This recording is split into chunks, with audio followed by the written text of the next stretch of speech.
Hi everyone, welcome back to my channel. Now I am doing something different today. I've seen it numerous times, but I wanted to try it. I'm going to transform this room, yes, this room, into this. So it's a DIY Fox marble floor, and I'm going to show you guys the steps. However, I'm not going to be in this video, so stay tuned. Okay, so step one, which is the most important step, you will need some peel and stick, and any peel and stick of your choice. So I got mine from Home Depot or Home Depot, either one. Tomatoes. The next thing that you'll need is, yes, some plywood. So you can get plywood. Now I want to be specific with the one that I personally got. I got the 1/4 plywood.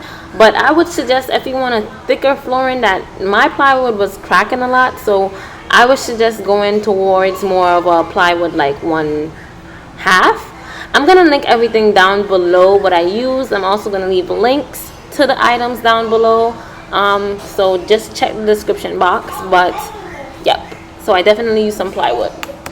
So you will need to place your plywood down on the floor. Yes, down the floor. Now I personally had some help because, you know, I really didn't know what I was doing at first. I got one of my cousin friends who does flooring, to come down and just like square everything off and help me out. But if you can do measurements, you can do this. I'm not too good with it, so I needed a little bit of help. So I got a little help, and well, a lot of help, and as you can see, my friend is laying down the plywood, and now it's transforming. Alright guys, so after laying down your plywood, you will need some nails, and some pretty long ones. I used these nails because that's what my friend had, and we went with that, and it worked pretty well. So pick nails for your purpose or your apartment needs, but you want them to be long enough to go through the carpet and also just grab onto what's underneath the carpet, so you know, the board won't come up. Okay, so I must mention that after you're done nailing down the plywood, I would suggest nailing down the plywood as even as you can. I don't know if you can see through this video, but the nails are pretty much close to each other. That's what you want to do. Then you start laying down your peel and stick. So right as soon as you finish nailing down your plywood onto the carpet, you just put on your peel and stick over the plywood. It's really simple once you understand what I'm saying. It's not rocket science, I promise you.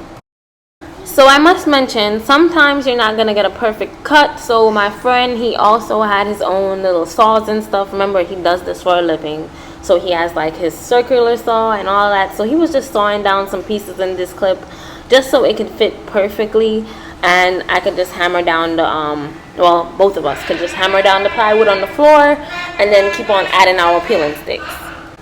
So just for a close-up of what I actually mean, as you can see, my cousin, he is slamming down the nail literally inside of the carpet.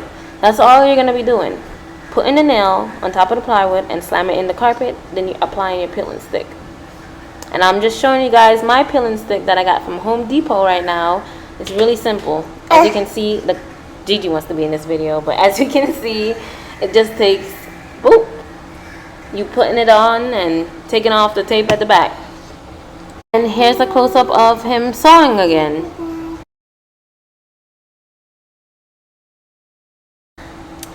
Yeah, so this is Gigi's room, and you hear her in the background here with me.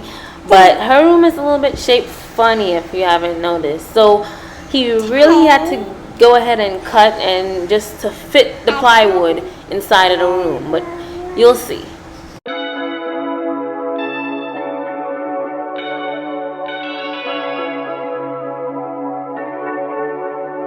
So as you can see, now that the room is somewhat cut, as you can see, the cuts aren't really that perfect, but it was good enough for me to put the peel and stick over it, so I worked with it. I already started putting the peel and stick. I'm sorry if I sound muffled, but I started to put the peel and stick over there, and I was just like, let's get on in. So that's basically it for this video, and yeah, this is my room, and this is how it came out. Really, it looks really nice, really chic, really luxurious, I would say. So I'm gonna show you a video of me walking on it. It's pretty stable, but I would highly suggest getting a thicker plywood. Not too thick to the point of you elevating up to the sky, but just thick enough so it's not breaking as easily as mine did.